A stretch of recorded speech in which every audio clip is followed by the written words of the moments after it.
大家好啊！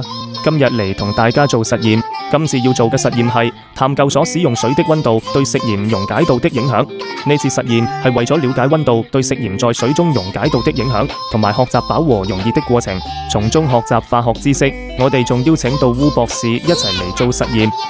事不宜遲，我哋開始啦。首先準備材料：筆同埋紙，500毫升2杯一個，食鹽氯化鈉，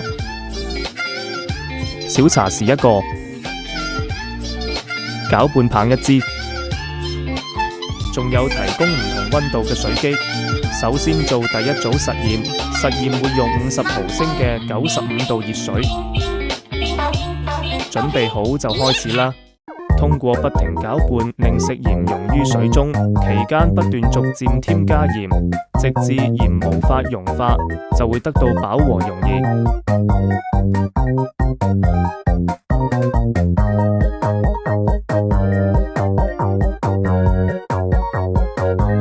實驗結果出爐啦！50毫升嘅95度熱水用咗10小茶匙就達到飽和。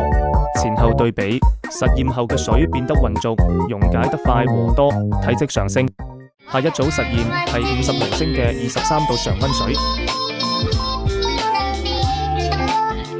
準備好就可以開始實驗啦！實驗期間，攪拌棒要充分攪拌，令食鹽完全溶於水中，並且盡量保持公平測試。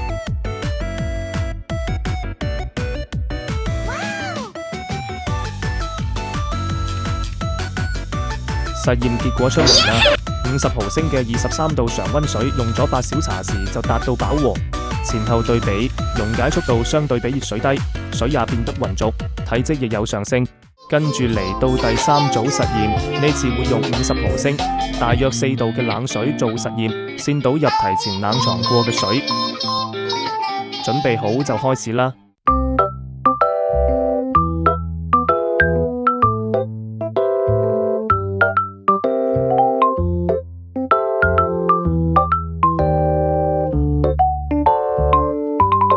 實驗完成，50毫升，大約4度嘅冷水用咗7小茶匙達到飽和溶液。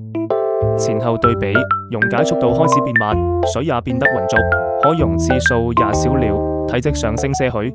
到最後一組實驗會用50毫升，大約0度嘅冰水做實驗，都係先倒入提前準備好嘅冰水。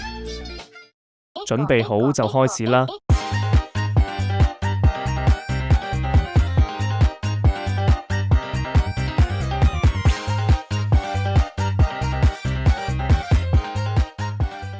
實驗終於完成啦！50毫升，大約0度嘅冰水用咗6小茶匙達到飽和溶液。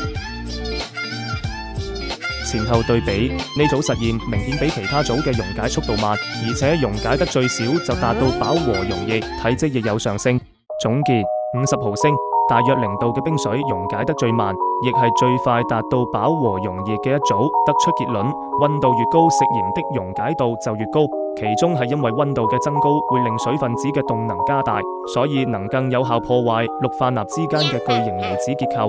今次實驗令我學習到飽和溶液嘅定義，知道食鹽嘅溶解度會受到乜嘢影響，同時學習到少許嘅剪片技巧。下次我會努力令實驗變得更加公平，結果更準確。我哋下次再見，拜拜。